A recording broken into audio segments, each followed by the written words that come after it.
বন্ধুরা, তো আমরা ক্লাস প্লেট নিয়ে আসছি। আর মূলত হাফ ক্লাস আর ডিস্ক ক্লাস আমরা এটা পরিবর্তন করব না, কারণ বাইকের যে ওনার আছে ওনার কাছে একটু অর্থ সংকট, ফলে উনি এটা চেঞ্জ করবে না।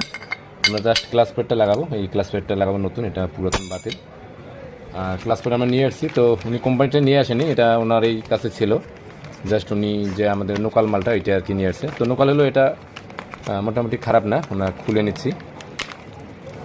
আর অরিজিনালটা একটু দামটা বেশি, তো উনি চাচ্ছিল যে কয়েকদিন পরে উনি একবারে চেঞ্জ করবে। তো আমরা এটা খুলে নিচ্ছি। এই হচ্ছে ক্লাস প্লেটটা আমাদের। তো হচ্ছে আমাদের সেই ক্লাস প্লেট। আমরা ক্লাস প্লেটটা একটু নতুন মোবিল দেবো, মোবিল দেওয়ার পরে আমরা সেটিং করবো। ততক্ষণ পর্যন্ত আপনারা ভিডিওটা কন্টিনিউ করতে থাকেন।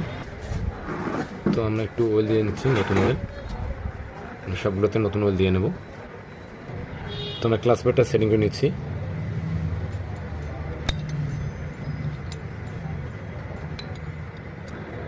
তো আমরা ক্লাস প্লেটগুলো সেটিং করলাম। এখন আমরা ক্লাস বাটির যে নাটটা আছে, তো সেই নাটটা আমরা সেটিং করে নেব। নাটটা সেটিং হয়ে গেলে তারপর আমরা ক্লাস সাইড কমপ্লিট সেটিং করব, তারপর আমরা বাইকটা স্টার্ট করব। তো ক্লাস প্লেট অ্যাসেম্বলিটা কমপ্লিট চেঞ্জ করলে ভালো হতো, মানে হাফ ক্লাস ডিস্ক ক্লাস সহ, কিন্তু হলো না সেটা। তো ক্লাস বাটির নাটগুলো আমরা সেটিং করে নিচ্ছি।